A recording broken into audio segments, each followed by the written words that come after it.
Hello. Hi, everyone. Hello, everyone. Oh, another week. Another week, another power hour. Yeah. So today we're going to be running through pretty much a whole host of things regarding search engine optimization. So we're going to be talking about what to do for search engines, what we shouldn't be looking at, touching, and some of the pitfalls that basically happen when people are going through search engine optimization. We're going to talk a little bit about how it all started, but we're not going to go too much into the history of it, and then we're going to go through some elements there. We are planning to do a few different elements coming up soon. So we're going to be looking at one of the sites that we've been working on for a bit. We're going to start it from fresh, from an SEO perspective, and show you basically the flow of how it works and what those stages look like. And then we're also looking for anyone that wants to have their website looked at, reviewed. We'll do that within this power hour as well, and to give you guys some tips and ideas that might be able to help support and build that site going forwards. And then we can go for it from there. I am Michael of E2 Studios. I run a chunk of the web parts elements, supporting the team with a whole host of things, whether it's supporting them with some of the search engine optimizations, some of the front end design elements, or building some of the back end parts. But I'm pretty much propped by the vast majority of my team, Eilidh, who does more of the design parts. So she makes it look good, and then I actually put it on the website and make it function the way it's supposed to. I've got Matt over at E2E who does a lot more of the kind of advanced back end coding. And a few other people within the team that help with a whole bunch of cool things. I'm sure we'll go through them in more detail in the future. Maybe we'll see if one of them wants to pop on for a session one day as well. Yeah, that'd be good. Eilidh, do you want to introduce yourself, please? So I'm Eilidh. I'm the graphics and social media manager. What that means is I look after all our social media channels. I create content for clients if they come to us with a strategy and going, "Can you just do it for me?" That's what we're here for. And I make sure that everything's on brand, that the design is right, that I take into consideration your customer's experience, not just what you like, but what your customer's going to experience, what your customer's going to like, and build a website design that encompasses all of that. And then I pass it over to my guys, Mike and Matt and Chris and James, and they all come together and make this brilliantly functioning website. That's it. So today we're going to go a little bit more in depth of SEO because we have seen some more SEO questions come up when we've spoke with people, and I'm sure Chris is probably going to weigh in on the comments as well. Yeah. So let's I guess let's just kick off with some basics about actually what is SEO and what is it about. So a lot of people will probably have heard of some of the terminology for it. So SEO is just pretty simple as search engine optimization. Now, this isn't just things like Google. It could be a whole host of other search engines, whether that is a product search system, whether that is your YouTube channel, your whatever. If there's some form of search part there, there is some logic around that search to gain traction. So what we'll be running through today is talking a little bit about search engines. So the way it used to work, and this is much further down the line where it all started, it was pretty much all ran through metadata and keywords. That was pretty much it. This led to people utilizing something called keyword stuffing, and they would just put in every keyword regarding their business into their metadata or into their website for it to be pulled through. There used to actually be a meta keyword in the HTML, which people used to put all the stuff in, and that's what systems like Lycos, like Yahoo, Google, or really near the start were utilizing to basically grow. But it became a place where people could just easily circumvent the system and force it to go to not to the top sometimes, but a lot higher based on maybe not even having anything to do with the website. Search engines started to get a lot smarter. So the whole point of people using them is to find what they're looking for. So search engines really wanted to make sure that they were kind of continually updating their search engines to get the best results for their users. So that started somewhat quite small in increments. So removing things like the keyword systems and then looking at the website content instead. looking at the page titles for more clarity. Now we're a lot more advanced, and the systems that search engines use are a lot more in-depth and intricate than they ever were before. So there's a lot more now about what's classified as things like kind of domain rating, or so how well structured are you within that area, or within your kind of thought process of different websites and what they think about you. You've got things like backlinks and referring domains, how many people are linking to you and talking about you. You've got like the website's content is being scraped now for all the right keywords and things like that, to make sure you're actually answering the right questions. You've got things like speed scores, so reviewing actually how fast and responsive is that website, and will the users You've even got the design elements as well. So if your website isn't responsive on mobile devices or tablets, then your score is going to be lower. It also looks at, if speed, it also kind of looks at your imagery as well. Like, is it got alt text? Is it properly optimized? So that's like, if you slap an image up, just a quick upload, that doesn't optimize it for you. That you need to actually optimize it before upload. So all these things happen in the background that you just don't see it doing. Yeah, exactly that. So there's so many things that go through now, and we've not even got to the stage where search engine are finished with their customizations. It's still changing. Every couple of months, Google update their little algorithm to make it, hopefully try and make it less of an arena where people can circumvent and cheat the system. As the same with any other system, there is always ways to manipulate it. If people know how it works, then there'll be ways to manipulate it and do it more, I guess, naturally. And there's a lot of people who are doing things like theory crafting of working out actually how does all these algorithms work, because kind of like KFC, there's a secret recipe to it, and Google doesn't want to release the full details of how their search engine works. Otherwise, if they did release it all, it would make everyone's lives just that much easier. But it wouldn't. This is the thing. It wouldn't make their lives any easier, because everyone is still on the same even curve, and they can all do that same process, and then you're not really changing anything. Everyone's going to be following that same path. So we're going to be talking a little bit more about SEO generally today, which is going to be our main focus. We're going to be talking about some of the elements that work, some of them that don't work within SEO, and basically what are the starting blocks of running that strategy. So the first thing we're going to probably run through is let's talk about just a fresh site. We're going to talk about a fresh site and what needs to be done in order to make it more SEO friendly. Now, when you create a site, it's not going to be an all singing, dancing, end of the line production. It doesn't matter how big of a company you are, because there is elements that needs to be done, and there's continuous updates that needs to be done to keep it in the right frame of mind. There is things you can do to make sure it is in the most efficient or effective process to start with. So that'll be things like making sure you've got the right meta images or alt tags, or making sure your technical SEO is on point from the start, and then working it from there, not making it and then going back and going, oh, I've run an SEO report and there's loads of errors on my site, I'll go and fix them. Get them done first and foremost at the start. And keep on top of them. Exactly, yeah. It's a lot easier to keep on top than it is to have to go back and trying to fix the whole thing. That's why when we do things like our SEO reports, our first payment to an extent is usually the highest one, because there is so much groundwork to cover at the start, and then it is just a case of keeping on top and chipping away at it, rather than having to go back and do, trying to fix years worth of damage over a short period of time. Yeah. So getting them right the first time is really the best method.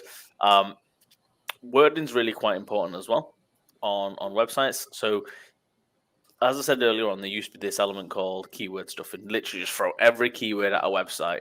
So if you were selling, I don't know, pottery, just put in every version of pottery that you can think of, every variation of different tools or different elements you can make, and people just put those keywords in all over the place. Now, there's part of that still works in terms of the way keywords work, but Google reviews it now, and we've come to the age where there's so much more AI technology that it actually looks at those words and see if it formulates a more of a coherent sentence, and that it seems well structured and it doesn't look like there is just keyword cramming in terms of it. So there's a lot more now going on about making sure that the actual content is real. Those words are still there because it needs to know that they're there, but it's part of a more natural system, whether that is things like blog posts or descriptions on products that you're selling. Those are the parts that are really important. You I know, think what people and we have to remember that like 93% of online experiences begin with a search engine. So, you know, if you're not taking advantage of the fact that everyone's using a search engine, then, you know, you're losing that massive pool of people. You are, and I think one of the other part that's quite important is, you know, most people don't generally go past probably click number 5 when they're going through a website if they're looking for a product, and if you're not up there in the rankings, then you're losing quite a large, well, pretty much all of your revenue stream or your potential revenue stream by not being there. Now, this isn't an easy task by any means, because, you know, you could do all you can now to get it into that space, but you have to remember that your competitors are doing the exact same process. And it's not always a battle of the most money, but it's sometimes a battle of the right strategy or the right ways it works. Best place to hide a dead body is in page 2 of Google. Wow. But yeah, there is a lot about, you know, how we add things onto websites to make them more SEO friendly and more engaging. We don't want to just make it ready for Google, because ultimately a user still has to come to your website as well.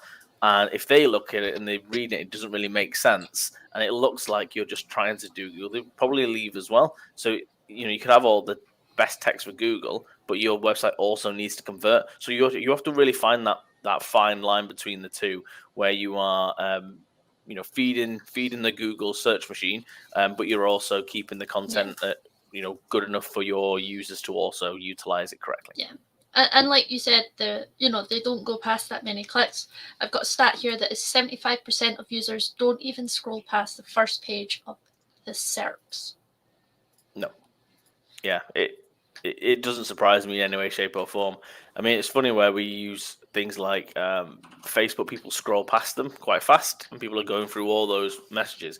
But on things like Google, when they're looking for something, that is not the same strategy. People just want to click on something and go to the page with the information. If you were searching for an apple pie recipe, you're not going to go to page 18 of Google and carry on searching. You just want an apple pie recipe. Yeah, if you don't get it on the first page, you're going to go back, change the wording to get what you want.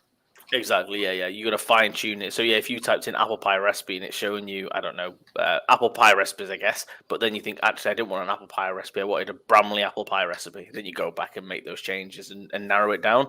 And that's where it's really important to make sure you've got the right keywords, the right content, and even sometimes the right imagery on there as well. Yeah, and you're kind of looking at like 50% of search queries contain over 4 words. So that's over half of that traffic is only using 4 words or more to find what they're looking for. So it's always good to think about, what 4 words would I type in if I'm searching for my products?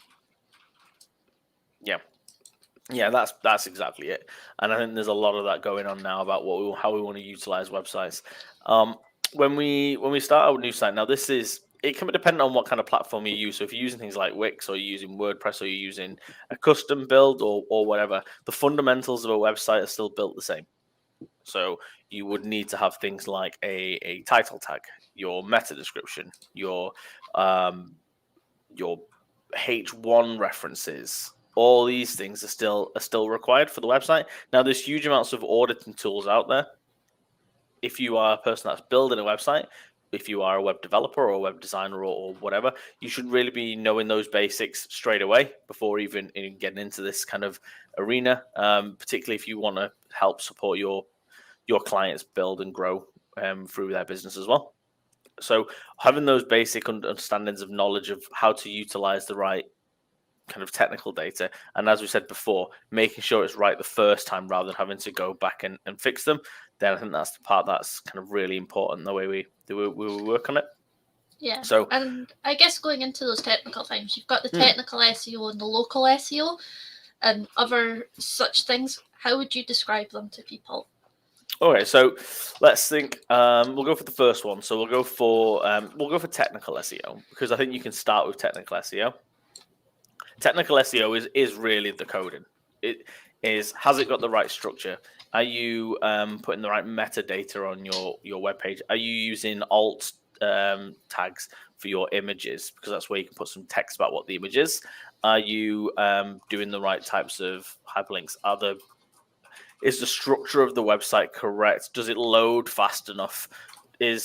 Are images minified to make sure that they're not too huge to be downloaded for a user's perspective?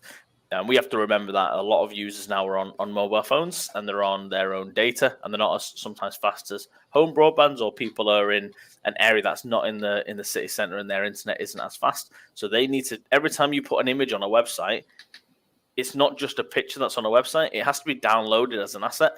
And if those pictures are huge, then your site's going to be too slow to run.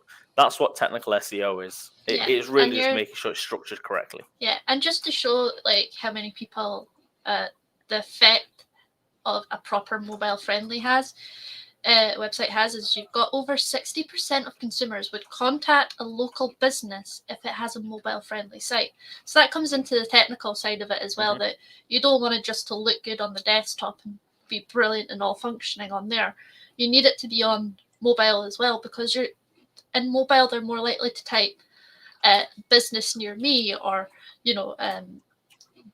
within so many kilometers of these businesses, because they're actively on the move and they just want to go into what the nearest business is. Yeah. And I guess that kind of ties into the local side of it as well. Yeah, that's pretty much it. So I think there's a few things we can do with technical SEO. Like I say, that's where there is a lot of tools out there to support you with some technical SEO. They're not the be all and end all. There's things that you have to either check manually yourself, or there is things that it just doesn't pick up. But there are quite a lot of tools for it. The next one is your on-page SEO. Yeah, another thing about the mobiles as well is you're also looking at 57% of consumers said they wouldn't recommend a business with a poorly designed mobile website. So if you're ignoring mobile right now, you're going to be losing a lot more traffic and customers than you think you are. Yeah, you're right. And it's really important to make sure that we carry on and being on top of all variations of design, particularly when consumers are utilizing so much more time on mobile phones, or doing a quick search to find something on the go. The next one really is the on-page SEO. Now, on-page SEO is, now we're getting to the content part of what's going on. So some of it is really the wording on the website. It could be the imagery. It could be FAQs, anything that's on the website that is on there that can be utilized, or even the places that you link to. This is where it is really important not to do things like keyword cramming, not to just push everything onto a website and hope it all fits and works. It is a way where you can structure the website to do both elements, whether that is pushing it for the search engine optimization, but also giving your users the right experience while they're on it. When we do SEO, we would go through the content of the pages of what's working best on those sites. We'd also be looking at, do we need to change some of the wording on those pages to either make them more easily accessible, or change just the way that they're actually kind of utilized. So if we have a blog post, for example, and we have a title that says, I don't know, I'm trying to think. So if we're looking at a service-based system, we may have like a solicitor, and it just has kind of shareholder agreement as the title from a service that they offer. if you actually change that completely to maybe even change the wording of it, or to have things that are within that text that might not just have that word, but they might say, like, do I need a shareholder agreement? Or what is a shareholder agreement, or how to build a shareholder agreement, because that's considering what your audience would be looking for. Exactly. Now, you do need to think about if your audience isn't going to type in just the word shareholder agreement, unless they want to find that information on what one is generally, usually like a wiki search or whatever like that. But if they actually are looking to get hold of a shareholder agreement, or you might even have one that says, how much is a shareholder agreement? Even if you don't have the answer there, you still started a question and you give a little bit of information. When Google starts looking at things, like I say, it's not just looking for keywords anymore. It's looking for, if people are asking for a question, does that website have an answer?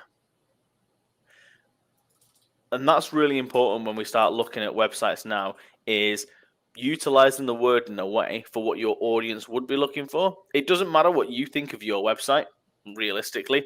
It doesn't matter if the wording makes sense to you. It has to be there for your end client or end user that you want to have to come onto your website. And if they're looking for what is a shareholder agreement, have the question in there. If you're not, then you're probably not going to get the people that are asking that question that you have the answer to. And we also would recommend that you don't use tons of technical jargon, because at the end of the day, these people are coming to you for your expertise. And a great way to be an expert or a thought leader or an authority in your sector is being able to explain these complex things in a really simplistic manner that someone can understand. Yeah, I mean, you have two elements there for that. So, generally speaking, you would put it into what would be classified as like layman's terms, or be able to have it really clearly. If your website is specifically tailored to, let's say you were, I don't know, giving advice to accountants about accountancy, you would have to go technical, because there's a different kind of audience that need that technical perspective. So, if they have a search that says in-depth study regarding shareholder agreements, then that would be a different way you would utilize them. You could have more I guess, advanced technical details. We also kind of look at, when we have anything that's got advanced one, because we don't want to put too many words and confusing words on a page, we may have them as a downloadable element, so people can download the full spec sheet with all of those things, but on the website is just the clearer stuff to make it easier and more accessible. Because not many people who go onto a site, if the site has like 19,000 words and it looks like it's going to be an essay for days and they just wanted a quick question, they're probably not going to start scrolling through it. So you want to segment it. 8 seconds to hook them. Less than that sometimes. Yeah. And I think that's where you have to kind of catch that again, that middle ground, to make sure you're not going either too complex, but you're not also losing the people that need the complex elements. And you give them the option to say, do you need a more detailed piece of information? Click here, or download this, or whatever else that might be supporting of that ventures. That's pretty much it for the on page. It's quite simplistic when you think of those approaches. It's probably one of the more time-consuming elements, because you do need to continuously start thinking about your content. You want to start thinking about things like evergreen content. So that is, let's say, for instance, I do a blog post now, top 10 websites for this final week of March. It's only relevant for this week. It's gone. Next week, no one's going to be searching for that. Evergreen content is kind of the opposite. It is kind of a page that doesn't really change in terms of what the content is. So that might be, I don't know, I don't know what, so it would what be planets more are in our solar system, and it might change a little bit. It might get updated, but the main core content doesn't really change, except for Pluto, which seems to change a lot. That core content has to be something that is consistent and is unlikely to change. So, like, you could do a thing about what Valentine's Day means, and then you could use that every Valentine's Day. Mm-hmm. So it's kind of looking at it from a perspective of, right, what is there in my industry or in my niche or in my service that isn't going to change? And how can I make that into a post? How can I make that into a blog? And how is that going to stay consistent? And how many times am I going to reuse it? That's kind of what you want to look at for evergreen. Yeah, that's pretty much it. I mean, you can make changes to evergreen. It doesn't mean it has to be that one for forever, because there will be changes. But generally, there should be minor updates, not rewrites. If it's a rewrite, then it probably wasn't evergreen to start with. Yeah. And I think that's the really important part. That's pretty much the on-page one. It is a lot of time dedication to make sure the content's right. You want to continue to keep pumping out more information on your site, whether that is adding new products with better descriptions or reviewing your old descriptions to keep them more up to date and have the relevant information, whether that is adding blog posts or adding news articles to your site to keep things up to date, or just a general review of your services that you offer to make sure they've changed, or you've got the latest FAQs on the site. If you're getting a lot of questions, add them on there, because 9 times out of 10, someone is searching that same question on Google, not just asking a question. So have that question on there, and then they may come and refer to your site as well based on that. But yeah, the next one we've probably got is off-page SEO. Yep. Off-page SEO is really, it's your awareness of your website's presence elsewhere. So this is a quite hard one to work on, because it's not directly, you don't always get the direct options to make those updates, because it has to be, you've got your access to your website, but this one is more about how other websites kind of refer to you. Now, there is things that can be done. There is things like what's classified as backlinks, or referring domains. There's a few ways to build on those. So that would be things like directories are a really easy way to start with some of those parts, and that kind of leads on to the local kind of search engine optimization, which we'll catch up to. But there is things like directories that we can do to update it, and that can also have the right information and wording. The more websites linking to you, the better chance that you're going to be found as well. One, you've got them. However, they have to be relevant websites. Yes, yeah. So generally they have to be relevant. There is sometimes you can get like tenuous links that can be there, but generally they have to be relevant to the reason why they're referring it. So if the title says "click here for the greatest pizza in the world" and it goes to a website for a shoe cobbler, then it's probably not going to help your business. You're not going to want to eat the shoes. That might be a good shoe. But yeah, so they're generally not the ones that you want to be looking out for. And there's also, you can get, which is also fun, you can get negatively impacting backlinks as well. So if you're on a web page and it's got, I don't know, 6 million links to different websites just to get a backlink, then it's not doing you any favors. If anything, it's negatively impacting you, because Google looks at it and goes, well, these guys are either paying for these backlinks, which we don't condone, or they're not looking after their website properly. So there's a few parts there that play into that part. So you need to make sure you keep on top of them. Basically, avoid these packages that we've seen on Fiverr, where it's like you can be on 1,000 websites, sort of thing, because a lot of these websites will not be at all relevant to what your business and I is think about. what is also quite damning is, so I will state that backlinks are quite important. The more backlinks you've got, the more domain authority you have. But that doesn't mean every backlink is great. We could have a website that's got 1 million backlinks, but if 990,000 of those are just absolute tripe, then Google's going to go, then not helping. It's not helping.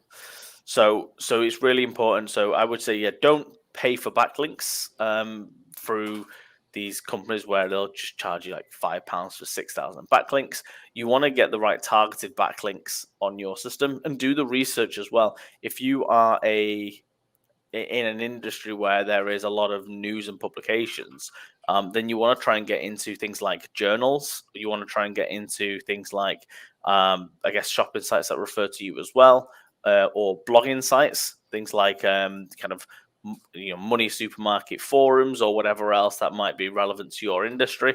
You want to be getting into those where people are linking to you or about you in a positive light, and then with those things going through, that's where you would get the right traction.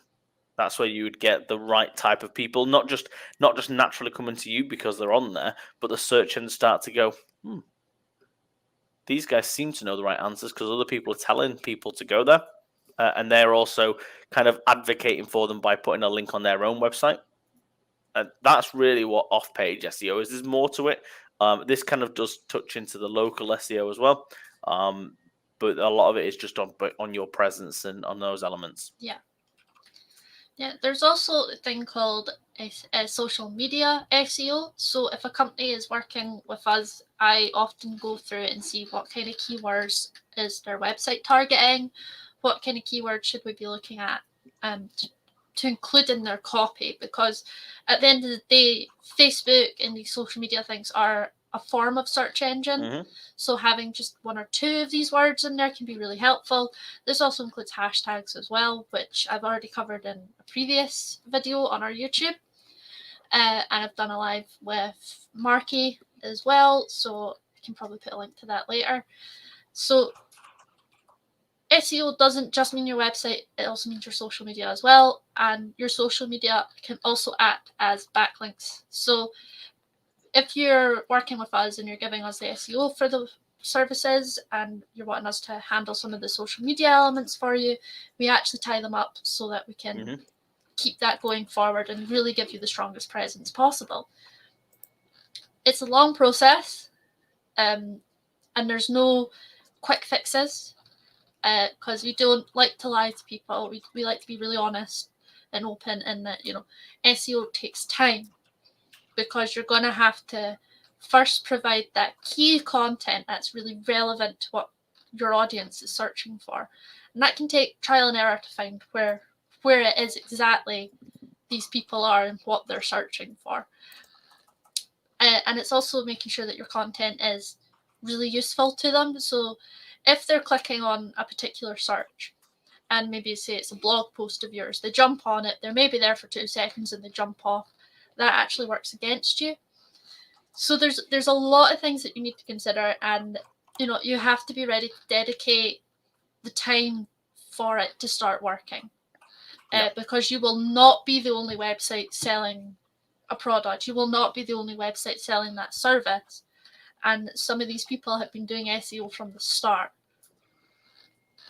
Yep, that's exactly it. That's exactly it. We then start looking at things like local SEO. This is one that's still somewhat in its infancy. It's been there for a while now, but it's probably the more newer structure of SEO. There's a lot of people now wanting to have things that are close by. As you'd imagine, if I typed in on Google, where can I get a pizza? If it starts showing you pizza companies in America, then it's not helpful because I'm not there to get the pizza. So it's starting to utilize the right places and right localizations to make sure it's getting the right content for that specific person. The ways to look at using things like localized ones is directories are on there as well. So if you've got local directories talking about you, then that really helps support that growth. You've got local companies is where you want to focus if you want that as well. So again, that supports that part as well. Yeah, the right keywords. Yeah, right keywords. And you also want to remember that SEO statistics confirm that 50% of near me Google searches performed on mobile results in a store visit. So taking advantage of your local SEO is really, really going to help you. Yeah. Particularly if you offer something that's got a very immediate requirement to be local, whether you are a handyman, so you've got a radius of where you can travel, or if you are a sandwich shop that sells sandwiches, someone has to come collect the sandwich. So those parts are really important from a local SEO perspective. You've got Google My Business, which is an option as well. The more stuff you put on there, the better it'll help you within the local parts. It's also the part where if you search for a business, it pops on the right-hand side of Google and gives you all the details about, can you visit their website? Have they got reviews? Is there any pictures of there, etc.? Does their website actually work? Exactly, yeah. Or you can click it and get directions if it needs to be somewhere you need to visit. So Google My Business is quite an important one to do. keywords on your website are important. So so we're based in Stockport. So if we wanted to have website builders in Stockport, if we had those relevant keywords on the site, a lot more of, or here's the Stockport websites we've built, or the Stockport clients we've worked with, all those kind of parts, it plays into that that localized part, and people know, well, I'm in Stockport, I know what's in there. That's where you start looking at the localized one as well. It even starts to help when, if I was just typing in website developer, if it knows I'm in a local area, it may even refer to the more local ones by default, regardless of anything else. So localization is a really, really key part. Now, that doesn't have to be local in terms of your town or your district. It could be city, it could be country if you have a very specific country that you deal with. And that's where that part changes. So that's really the local SEO and how that all operates. So yeah. What else we got for SEO? As Eilidh kind of touched on before, you've got your social SEO as well. So really, that kind of goes into a huge area where we talk about social medias, whether that is your Facebook or your Instagram, whether that is also things like YouTube or similar systems to those. There is still a search bar and there are still ways to get content. Those aren't just coming in because you've typed something in and that's the title of the video. It also looks at their descriptions, their viewers, how many people have liked something. All those parts come into the same algorithmic place. So YouTube knows how to serve you the right set of data. And those things can also be optimized by changing your thumbnails or changing your descriptions to be more specific or more enticing. Yeah. I see so many times when I'm on things like YouTube or different channels where their YouTube description just has a single line that says, "This is a video," and it's like, okay, how are people going to search for that? They're not just searching for the title, but it has to be in there as well. Yeah, and with YouTube as well, you've also got a section where you can put tags. So this is if you've done like a how to crochet a dinosaur. So in those tags, you want to put how to, you want to put crochet, and you want to put dinosaur, because those are going to be the main things that people are looking for. And you need to put that in your title as well. So again, it goes back to remembering your client's search intent, what your customers will be looking for, and another great way to keep track of all that is to write it down. Have an Excel sheet, type in the key phrases that you're wanting to focus on and you know that it's what your customers are looking for. If you've been running the business for a while, you should have quite a bit of data and insights that will give you at least a rough idea of where people are coming from, what they're coming from. So if it's a video or a blog post and all of that kind of stuff, and you can eventually start to see patterns. We've started using Matomo, which is giving us some really, really great insight into people's behaviors online. And we did last week a showcase on it, and Mike has got 2 videos on our YouTube that you can watch for a more in-depth kind of feel for it. So I guess one of the questions that we get a lot, and we have seen a lot, is how do I get to be number 1 on Google? And usually I say you have to pay a lot of money. Yeah, it is a question. Firstly, it depends on what specifically you're going to try and get to number 1 on. If you are running a localized company that sells shoes and you want to be first if someone types in shoes, then you're probably not going to get there. And that's just being honest. Unless you've got enough clout and experience in that field and you're more of a global setting, you're most likely not going to get there. Yeah. And I think that's firstly about just setting those right expectations. If you want to be first when someone types in, "Where can I get shoes in Stockport?" then I'm not going to say it's impossible. It might be harder, but there is ways to do that, and that is because you're then just, you've already tightened your net and you're looking at more of a localized solution of what you're focusing is at.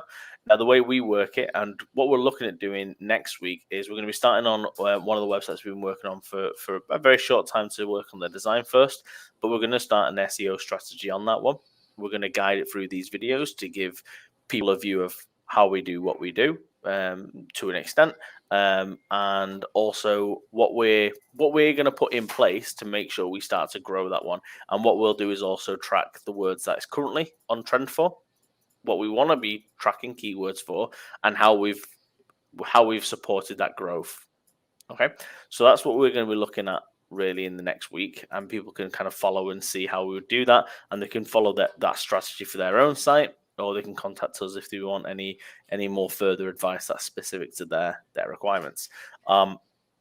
The thing that you want to do for your own one to get into that number one slot is firstly see what the competition is. Now, if your number one competition is the huge brands like Nike or Adidas or whatever, then you have to be realistic about the expectations, because you've probably not got the same budget as they would have, and you've not got the same marketing, you've not got the same amount of companies that are aware of you to support that backlink strategy and everything else.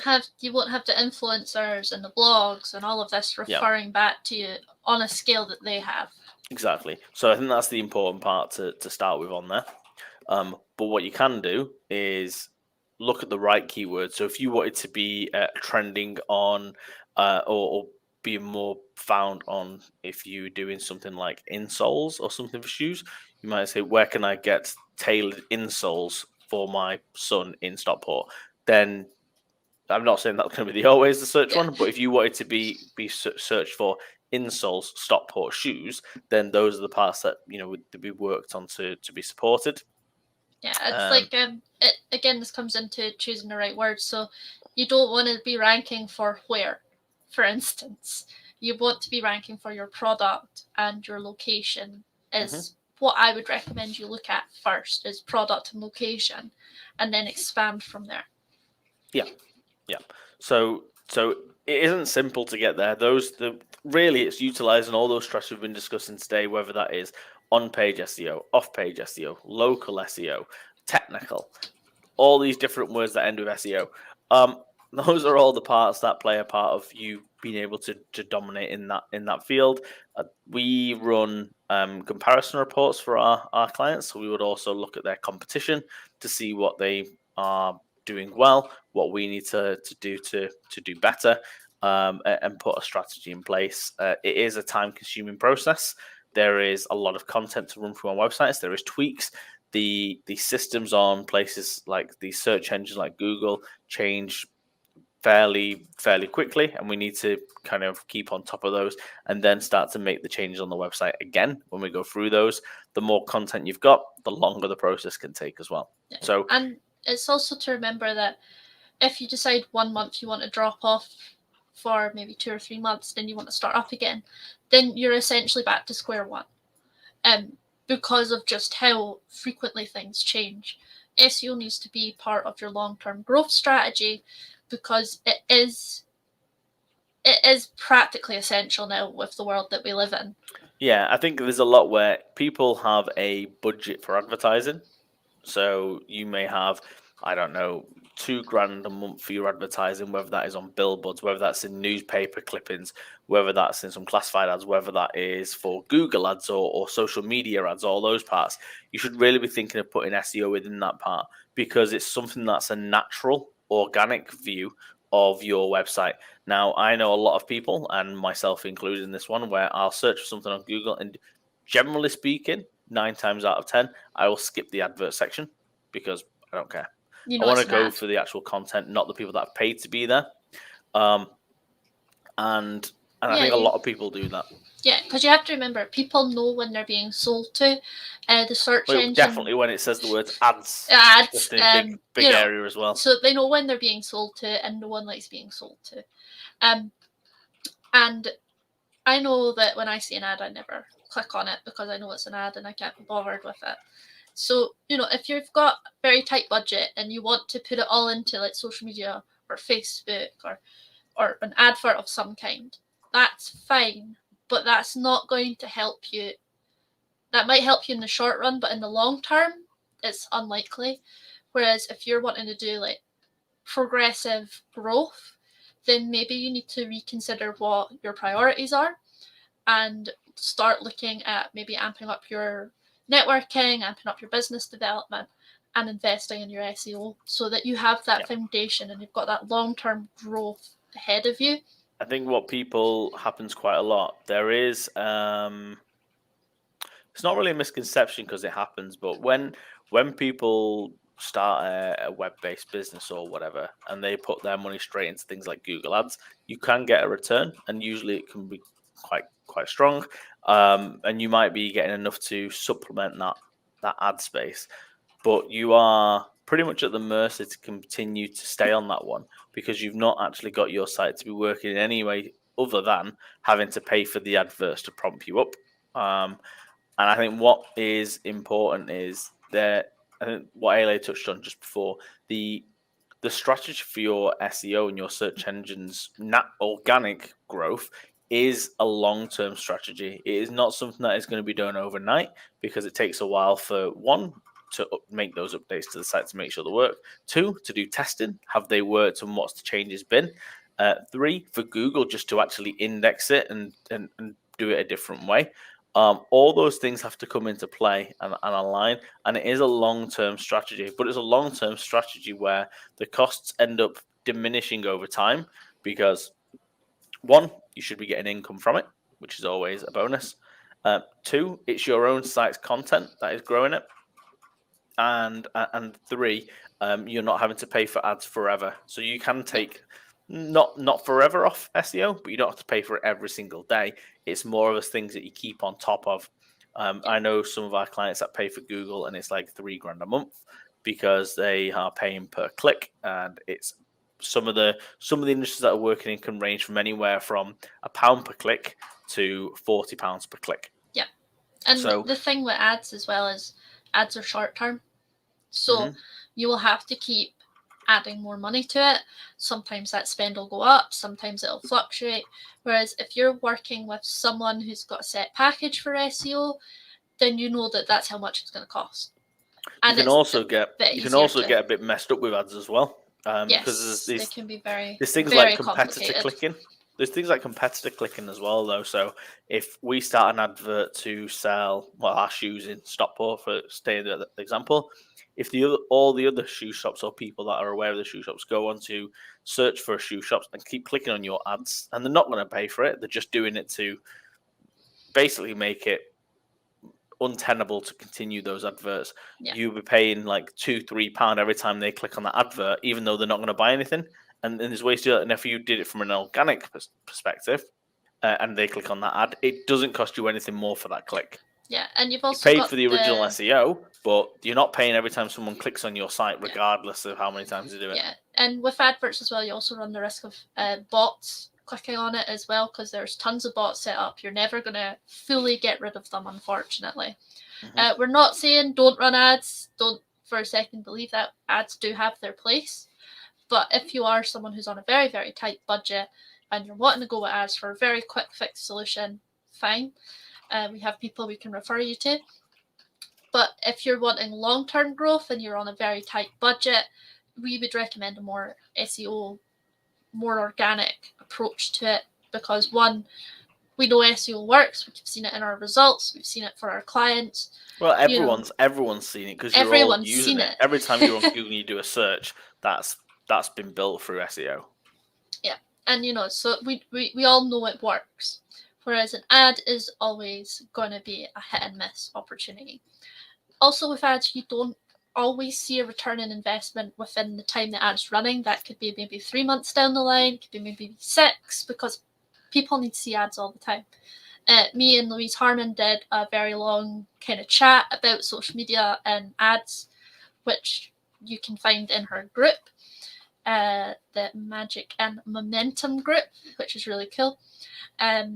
And that gives you a bit more of an insight, At the end of the day, though, SEO, ads, social media, your website, it all needs to line up, and it all needs to be in line with what you want your business to do. So that's your business development. In no world can you just sit back and leave it, because ultimately you need to be involved. It's your business. People want to talk to you. And you also still need to do your networking. You still need to provide a good service to start getting those reviews, getting those referrals. So just because you've got all these digital things doesn't mean you can just sit with your feet up. Yep. Yeah, that's right. And again, that's one of the ways that we like to be really open and honest, is the fact that, you'll have people with ads and things going, I will get you so many leads. It's not accurate. And any agency that is worth their salt will tell you, we will aim for this, but we will not be able to guarantee that this is the number we'll get. But from our experience, from the work we put in, this is what we're aiming for. Yeah. That's pretty much it. So yeah, there's a chunk that we kind of get involved in from an SEO perspective. There's loads that you can do as an individual or a business owner to start moving that forward as well. So that'd be things like thinking about your content. Look at things like copywriters, if that's an option, or content writers. Definitely have it looked over from someone that understands SEO a bit more, to make sure it might be written really well, but it's not hitting the SEO heartstrings to make sure it works properly. Yeah. So get some reviews and doing on those as well. Yeah. I would also say about the photography as well, that if you're able to afford a photographer to get your own photos, or even if you can take your own photos, it's going to look a hell of a lot better than stock photos. Yep.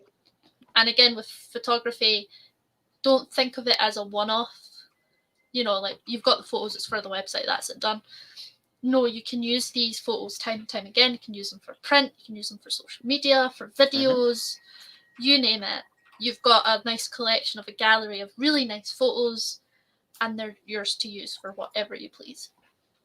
Exactly. Yeah. That's pretty much it. We're here for a few more minutes. We are here to answer any questions if anyone has any that they would like an answer to regarding SEO or anything else, web-based or social media. Please do ask. We are aiming to do this again on next Thursday, or every Thursday. Next Thursday, we are going to be looking at a website that has been built but hasn't had the SEO treatment as of yet. So we've got some parts in, some of the technical stuff's been done, but there's elements that still need to be refined, as is normal for a lot of sites. We've been working with this client for quite some time, and we're going to be working with them now to support their SEO journey to enhance it. We'd like to bring everyone else here on that journey as well with us, so you can get a bit more insight about how we do what we do, some knowledge about, I guess, the flow and the way we're going to aim to do things in a more logical manner, updating things onto Google to make sure it's indexed correctly, all these fun parts that we're going to get involved in as well. And you're going to be there seeing us do it, which is not like giving you vague ideas. What it is you're actually going to go through the full process with us. Exactly. And if you guys have questions during that period, you can always ask out, or if you think, will this work on my website, you can please just ask on the chat systems wherever you're viewing from, whether that's Facebook, YouTube, or LinkedIn. Just ask the question and we can see what we can do. Yeah. So thank you guys for joining us, and I look forward to seeing you all next week. If you're looking for a really cool website, if you're looking for web apps, SEO, or content creation services, to come and talk to us. So, we're here to help you. We do these lives every Thursday at 11. We don't believe there's any secrets out there, because you can Google them all. But if you want an experienced team behind your back, this is where to go. Is there anything you would like to add, Mike? No, I think you've summarised that really well. And I guess we'll catch up with everyone next week. We'll finish a bit earlier today, and we'll see everyone next Thursday. All right. Bye all. Bye.